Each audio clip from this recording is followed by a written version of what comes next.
تو میں یہ سمجھتا ہوں کہ بدقسمتی ہے کہ ہم اس راستوں سے اگر دوری کریں گے تو معاملات خراب ہوں گے۔ قائد اعظم نے کیا فرمایا؟ قائد اعظم نے کہا جوبری والی بیماری سے نکلو، نیپوٹزم اقربا پروری سے نکلو، میرٹ کو فروغ دو، اتحاد کرو آپس میں، سماجی و معاشی انصاف کرو۔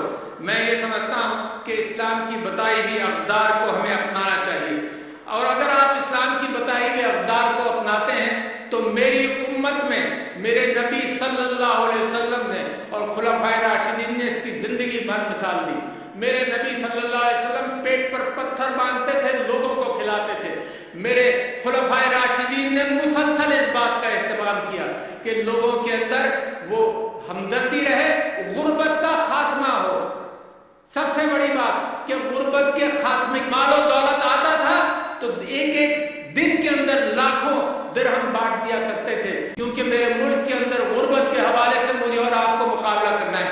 آپ ہیں نہیں، میں آپ سے ہی التجا کروں گا، آپ کریں گے اہتمام اس بات کا، غریب نہیں کرے گا، آپ کریں گے۔ غریب صرف آواز اٹھاتا رہے گا، تکلیف کا احساس دلاتا رہے گا، مگر آپ کریں گے۔ اور کیسے کریں گے؟ تعلیم کی بہتات کریں گے، ہر شخص ہر بچے کو اسکول میں بھیجیں گے۔ اور آج میں اعادہ کرنا چاہتا ہوں اس بات کا، 2.70 کروڑ بچے پاکستان میں اسکولوں کے باہر ہیں، 2.70 کروڑ بچے اسکولوں کے باہر ہیں۔ کیسے پاکستان کی تیاری ہوگی؟ اور جس کو اس کی مثال اس طرح سے جوڑتا ہوں کہ جو لوگ ٹیکس دیتے ہیں وہ بھی محدود ہیں، تو لہذا جو ٹیکس دیتے ہیں، مراعات یافتہ طبقہ ٹیکس دیتا ہے اور جو بیچارے سیلریڈ کلاس ٹیکس دیتے ہیں وہ بوجھ اٹھاتے ہیں ان لوگوں کا جو ٹیکس چوری کرتے ہیں۔ تو آپ چند ایلیٹ، چھوٹا فیصد، چند فیصد ایلیٹ، کیا یہ بوجھ اٹھا سکتے ہیں اس ملک کا جب آپ باقی قوم کو ان پڑھ چھوڑ دیں؟ تو لہذا میں سمجھتا ہوں غربت سے نکاسی کا بنیادی معاملہ اس بات کا ہے کہ بچوں کو اسکول میں بھیجا جائے، اس کے لیے ایک الگ گفتگو ہو سکتی ہے۔ دوسری بات، جن قوموں نے ملکوں کو غربت سے نکالا ہے انہوں نے اچھی صحت کا اہتمام کیا ہے، تو میں یہ چاہتا ہوں کہ قوم کا فوکس اچھی صحت پر آئے، اور اچھی صحت کے لیے بہترین راستہ وہ ہے جو پریونشن کا ہے، جو احتیاط کا ہے۔ اور آپ نے کووڈ کے اندر دیکھا کہ جب میری قوم نیت کر لیتی ہے کوئی کام کرنے کا تو میری قوم اس میں سرخرو ہوتی ہے۔ برابر کے ممالک میں بے انتہا اموات ہوئی، مگر میری قوم نے جب جستجو کی اور سب نے مل کر اور اللہ سے راستہ جوڑے رکھا تو میری قوم کے اندر اموات کم ہوئی۔ قائد اعظم نے فرمایا تھا یونٹی، فیتھ اینڈ ڈسپلن، اتحاد، تنظیم اور ایمان، یہ چیزیں ہیں جو قوم کو بناتی ہیں۔ اس کے اندر سب سے بنیادی چیز اتحاد ہے۔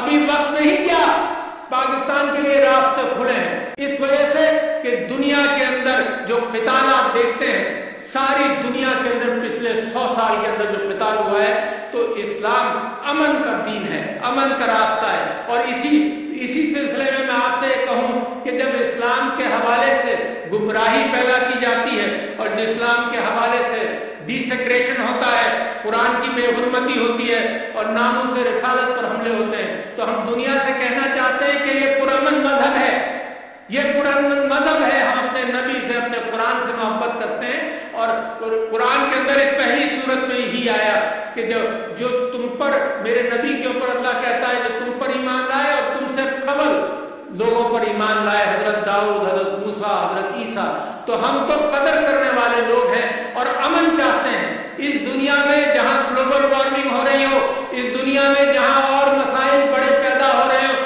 اس دنیا میں جہاں انسانیت خود خطرے میں ہو، اس کے اندر بجائے اس کے کہ منافرت پھیلائی جائے، اس دنیا کے اندر محبتوں کو فروغ دینا پڑے گا، اور اسلام وہ واحد راستہ ہے۔ اور پاکستان اس راستے کو، میرا ایمان ہے اس راستے کو پاکستان منور کرے گا۔